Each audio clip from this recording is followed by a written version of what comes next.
Let me reposition for you, Seb. You're going to have a lot easier if I reposition. So the squirrel was alarm calling, but I don't know if that's Shadow. It could be Tundi. It looks like Tundi to me from the top, but of course that could be completely wrong. But I don't think Tundi and Shadow have met up since they kind of separated and went on their own ways. I don't know if there's a recorded sighting of them doing that. So let's see if we get in here, Seb. There's going to be a bit of foliage in the way, but oh, look at that light. Isn't that magnificent? That is unbelievable. Beautiful. There is something about cats drinking in light like this that is just phenomenally good. I don't know why. I always just like seeing them when they drink in this orange light. It is beautiful. You can see, I'm sure she's going to be very thirsty after sitting in the sun all day long.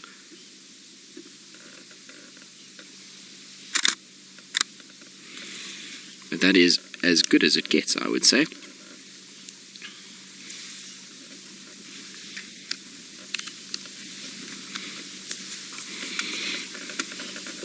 But you can see, so we were talking earlier about how frequently they would drink water. Well, the answer to that is very frequently, particularly on a hot day like today.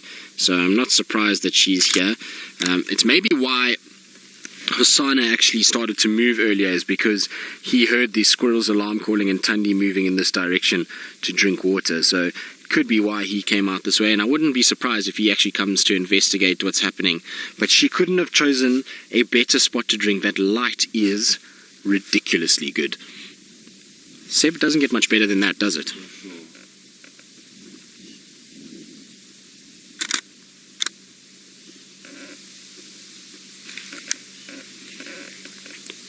Now she's just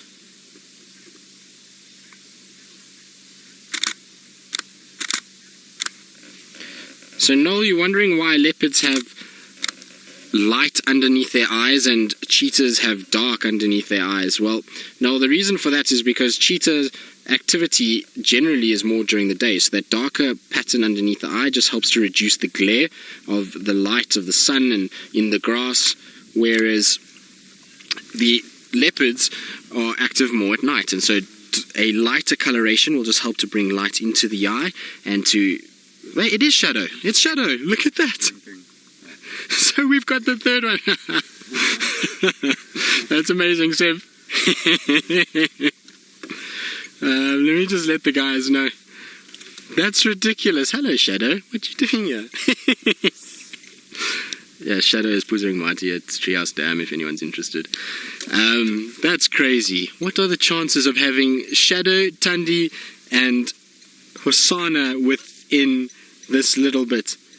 That's crazy. Hello, Shadow. What a way to come back to work. 3 leopards in one afternoon is ridiculous. That is about as good as it gets. Now, I'm just going to try and reverse. There she goes. She's walking off. I was thinking when she was drinking there for a second that she didn't look quite as full-bellied as what Tundi did earlier. But it's most definitely Shadow, and I'm so happy to see her from this pure point of view that she's walking so much better than the last time I saw her. The last time I saw her, that foot was being held up. She was not even moving at all. It was really didn't look good. But now she's basically got her foot moving. She's putting weight on it. That is fantastic news. So I'm super happy to see that she's walking the way that she is. That is great, great news. Well done, Shadow. And apparently she's had a few kills lately, which is fantastic. So it really is the most epic thing. Now I wonder where her cub is. Hopefully her cub is somewhere around as well. I wonder if she's going to pick up the scent maybe of Tundi or Hosanna and actually go towards them. Wouldn't that be quite something to see the two sisters come together? Like I say, I would love to know when the last time the two sisters were seen together in this particular, well, in ever, because I don't know of a sighting of the two sisters together since they were with Karula as cubs. So that could have been now, what, 7 years ago since that happened? So it will be really interesting to see the interaction between these two. For at this stage, she's not really going in the direction of Tundi or Hosana. She's kind of moving her way actually the opposite direction, but interesting nonetheless that she's so close, and I feel like there is going to be a meeting of the sisters at some point soon. But I'm so happy that she's not walking as badly as she was last time. She really is walking a lot better now. That's great news, sure.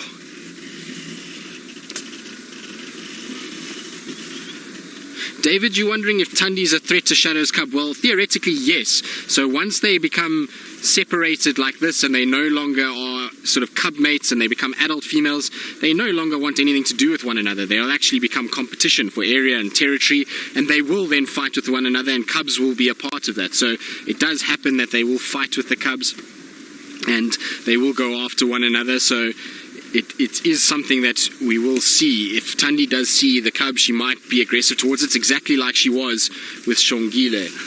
Where are you going now? There's a beautiful termite mound coming up, and that termite mound, I've always wanted to see a leopard on top of it. So I wonder if today is the day that we're going to see Shadow going up onto the termite mound. It's just in front of us, that big tree that you see over there. The termite mound is at the base of that, so I'm hoping that's where she's going to head. Just going to have to be careful on the left here, Seb. Yep.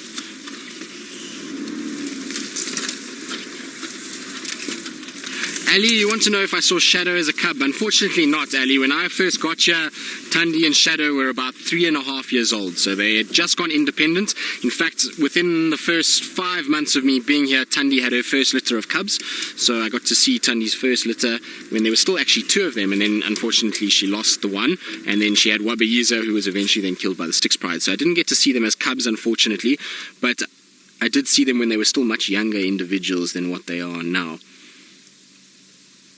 But how cool is this? What a way to come back to work.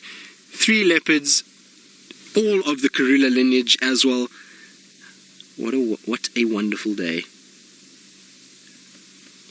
And of course we are completely forgetting about the lions. The whole Nkahuma Pride is also not very far from here either. They're on Weaver's Nest, so it's not a big distance from where we are now.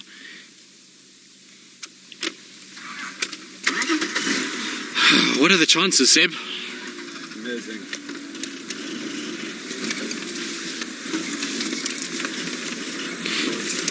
Mike, you're wondering if it's possible that Shadow is shadowing other leopards because of her injuries. Mike, no, I don't think so. I think, if anything, she's going to try and avoid other leopards as much as possible. She's not in full fitness, which means that she can't kind of keep up with a lot of these leopards and can't actually fight and protect herself as well as she would if she was fully fit.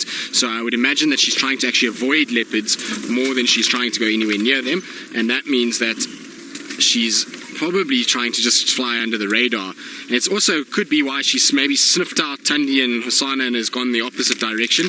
She doesn't seem to be salivating in any way or scent marking, which means that she's not too stressed about any of the sort of smells that she's come across. Often when they smell another female, they'll start to salivate heavily, they'll start calling, they'll start making a lot of noise, but she doesn't seem to be doing that. But I don't think she'll want to be near other leopards, because remember, other leopards potentially means that she's going to have to fight. If she has to fight, that could then worsen that injury. Or if she has a situation where she kills something, it might get stolen from her, so better for her to stay away from everybody else and to just try and fly under the radar until she's fully healed. But she is walking, I can't even tell you, the difference between when we saw her last time and now is indescribable. There literally was not 1 ounce of weight being put on that leg a few weeks ago, and now she's walking. It's a little bit of a limp, and it's one that I would expect from her, but it's not something that in any way is going to hinder her ability to survive. She'll quite easily be able to still hunt on that. She'll have enough adrenaline to get up into trees if there was a threat of other lions or other leopards, should I say, and lions. So she's doing so much better, and the prognosis for her to survive is that much better now that she's walking like this. You can see she's fully resting on those front feet which is fantastic. And I love, this is my favorite thing about leopards, when they curl their tail like that. That is one of the best things, when it's up in the air and they curl it in that bright white, particularly in golden light like we're in now, and it shows and it's kind of silhouetted. It is the best thing. And the reason why she's doing it is because grey go-away birds and squirrels have alarm called at her, and so she's now trying to just show them, I'm not in any way a threat, leave me alone, do not shout at me, I'm not going to hunt you. Careful there, Seb. We've got to careful our earpieces because we don't have any more left, and I broke a whole bunch last cycle, so let's try not to do that this cycle, Seb. You'll have to remind me when we off-road, because otherwise you know how I get.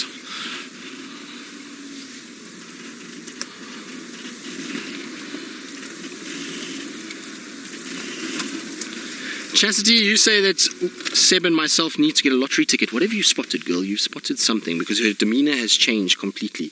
You see how she's gotten a bit lower, a little bit more fixed on what's ahead of us. I wonder if she's not spotted a steenbok or a duiker somewhere in here.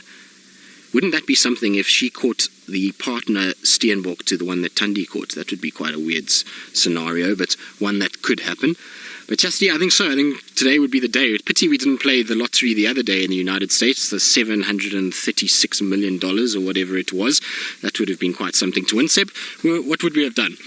A lot. A lot. Travel a lot. Exactly. Seb, I'm going to move forward a bit for you so you can see her face.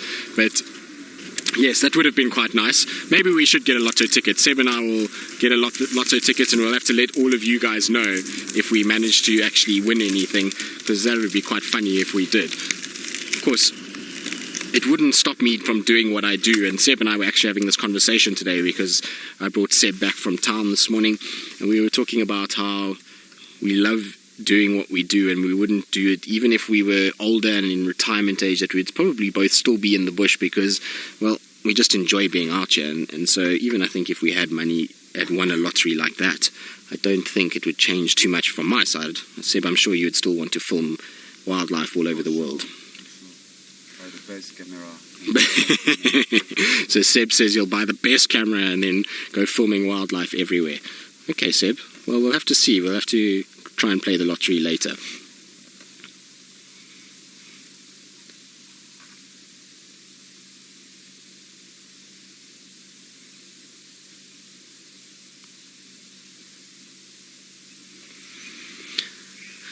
James, you're saying with Salahesh's territory now open, that maybe Shadow will just relinquish this Djuma area for Thandi and move into that area and avoid the conflict.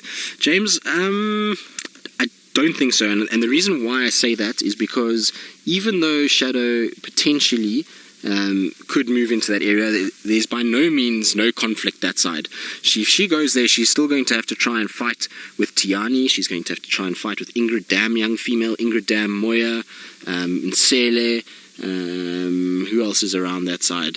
That's about it in terms of the females that would be able to kind of put up resistance. So those are all big girls. They're not small. That lineage, Salahesh's lineage, is not small individuals. And in fact, Tiani is bigger than Shadow already now. So she would have her work cut out pushing towards Salahesh's area. And I don't think she would go there. You never know, though. I remember when I was at Simambili that we used to have Shadow drinking in front of the lodge sometimes, which is way out. And that was when she was mating quite a lot with Anderson. So it's possible, but I don't think so. I think she knows the core of her territory. She knows areas very well, and she'll want to keep those as much as possible for herself. So I don't think that we're going to get a situation that she's going to try and move into Salahesh's territory. It's far more likely that Tiani, Ingrid Dam, young female, in Sele, Moya, they start to control, in Chila, they start to control Salahesh's territory, and each one takes a chunk of it rather than somebody taking that whole territory. Much like what we've seen now with Karula's territory, is that slowly but surely females are gleaning off chunks of this territory. So Shadow is here at Treehouse Dam and taking most of this western side. Thandi seems to be Treehouse Dam to the east, and to the north we're seeing Tiani and Nchila moving into those areas every now and then. I mean, we haven't seen them much on our drives, but they have been seen in Buffelshoek. So, you know, chunks get kind of portioned off to the females that are on the fringes of those territories. So I don't think she's going to end up going that way, and certainly not now that she has an injury. She's going to try and stay in the core of her territory and try and heal and nurse that injury back to health. and get herself into good physical condition before she tries to expand anything. But just on the Saleh note, I actually spoke to the guys that had a copy of her post-mortem. I'm sure a lot of you are interested as to what actually caused her death. They're still unsure. It's not a defined reason yet, but basically she had a number of health concerns, and because she was an aging individual, a lot of that health sort of issues together combined caused for her probably to die. So she did have a bit of bleeding inside the stomach, which could have happened from a fall or even an altercation with another animal, even in a kill. Maybe something like an impala rolled on top of her and caused a bit of that. She had porcupine quills stuck under her coat, not in her throat like has been reported, so there was no porcupine quills in the throat. She had porcupine quills in her coat that were a little bit infected. She had an enlarged liver, and she also had a few lesions on her lungs, which could be a sign of tuberculosis, which is quite common in older cats. So those kind of things all together, coupled with that cold front that we had at the time, would all be very sort of interesting, or could be causes for her to die. They have done some more tests just to check if she wasn't maybe poisoned by blue-green algae, because blue-green algae will bloom in dry conditions like this, and there's a dam very close to where she was that does show quite a lot of that blue-green algae, and in large quantities could be toxic to her. But it's very, very seldom reported in cats, and it's very seldom that it actually has effect on cats. So they don't think it's that. It's just a combination of her being slightly older and a number of other issues that were going on that led to her death. So it's nothing untoward. It's just one of those natural things. But Shadow is looking ever so beautiful in the long grass, and wow, we have been spoiled this afternoon. It has been absolutely incredible. And we've got Hosanna and Tundi and Shadow, but in the Mara, Scotty Dyson has got the other spotted cats to show all of you. Now starting to stalk a little bit, so you can see she's kind of watching. There's another vehicle on the other side there. I don't know if maybe there, like I say, is a steenbok or a duiker or something inside here that she's watching. I can't see anything. Seb, can you see anything? But the guys on the other side don't seem to see anything, so she's watching something. Their vision is just that much better than ours, and sometimes they can pick up these animals a little bit further, but she's definitely noticed something. Like I say, her whole demeanor has changed. You can see she's quite skinny still, but that is because of that injury. She's not going to be feeding as regularly. But like I say, she has come off quite a number of impala carcasses. I know of 3 now that she's had in the last 3 weeks. So she's doing quite fine.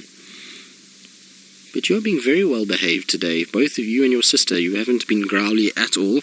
So there's always this kind of misconception that Shadow and Tundi are aggressive cats. And you can see that she's in no way been shown any aggression towards us, nor has she shown, or did Tundi show any aggression towards us at all. They're cats that, given the right amount of space, and if you're quiet and you don't move around too much around them, are perfectly fine. It's only when you kind of stand or you make too much noise do they get a little bit on the upset side. It seems like she's settled down again and is just watching into this thicket. So we'll sit with her a little bit and be patient. I'm also keeping an ear out to hear if maybe Hosanna or Tundi goes into the tree. And so while we do that, let's try this time to go across to Scotty and his 5 male cheetahs, and hopefully they'll be up to something interesting.